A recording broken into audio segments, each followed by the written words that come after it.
Driver protest क्यों कर रहे हैं? क्या इनका प्रोटेस्ट करना जायज़ है या फिर ये भी राजनीति लोगों के द्वारा भड़काए हुए हैं? जानेंगे इस वीडियो में। जिंदाबाद मुर्दाबाद मुर्दाबाद मुर्दाबाद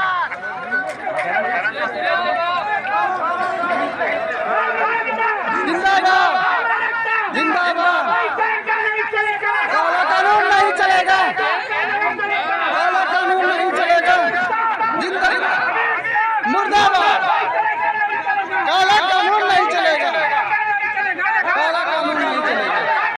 भारत के अलग अलग राज्यों में ट्रक ड्राइवर के द्वारा प्रोटेस्ट यानी एक तरीके का हड़ताल, जहां गाड़ियां हैं वहीं पे खड़ी कर दी जा रही हैं और इस चीज़ की मांग की जा रही है कि जो नया कानून आया है जिसमें हिट एंड रन केस है, यानी आप नेग्लिजेंसी बाय डेथ, यानी जो आईपीसी की धारा है जो पहले 304(a) डील करती थी, जहां पे सज़ा 2 साल तक थी, अधिकतम 3 साल तक की थी, अब उसी जगह पे 10 साल तक कर दी गई है। अगर आप किसी को हिट एंड रन करते हैं, यानी अगर आपके गाड़ी से किसी का एक्सीडेंट होता है और आप उसको हॉस्पिटल नहीं पहुंचाते हैं, पुलिस को इन्फॉर्म नहीं करते हैं, तो फिर 10 साल तक की सज़ा। अगर इन्फॉर्म करते हैं तो इन दैट सिचुएशन सज़ा केवल 7 साल की। बिल्कुल सज़ा का जो एक सेंटेंस था वो बढ़ाया गया है कानून को देखते हुए, समय को देखते हुए। हमारे देश में अगर जो ये गवर्नमेंट के डाटा से कि हर एक साल करीबन 1.5 से 2 लाख लोगों की जान जाती है और वजह केवल ये रोड एक्सीडेंट्स होते हैं, यानी सही पे ट्रीटमेंट नहीं मिलना, सही पे अस्पताल नहीं पहुंचना।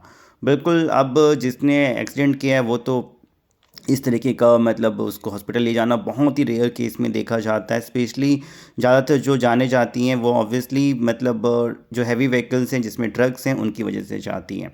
अब इसमें उस ट्रक का इंश्योरेंस होना, थर्ड पार्टी इंश्योरेंस होना, कंपनसेशन मिलना जिसकी जान गई है, ये बहुत सारी चीज़ें हैं। कई बार आम तौर पे ट्रक ड्राइवर्स की भी जानें जाती हैं, तो इनको भी किस लेवल पे कंपनसेशन मिलता है, मोटर व्हीकल एक्ट के अंदर बहुत सारी चीज़ें हैं।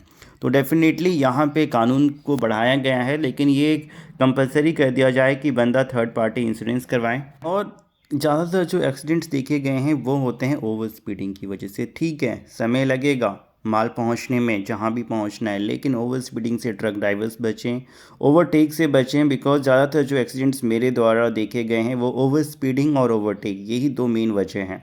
अब इसमें कई बार ऐसा होता है कि ट्रक अपने सही लेन पे चल रहा है, लेकिन ओवर स्पीडिंग 4 व्हीकल्स के व्हीलर के द्वारा या फिर 2 व्हीलर के द्वारा किया जाता है और जान चली जाती हैं, और फिर जवाबदेही अब ट्रक ड्राइवर्स की आ जाती है। तो इस केस में डेफिनेटली ऐसा नहीं है कि भैया अब आप पे रैश ड्राइविंग का या नेग्लिजेंसी बाय डेथ का केस बनेगा, नहीं, बिल्कुल नहीं।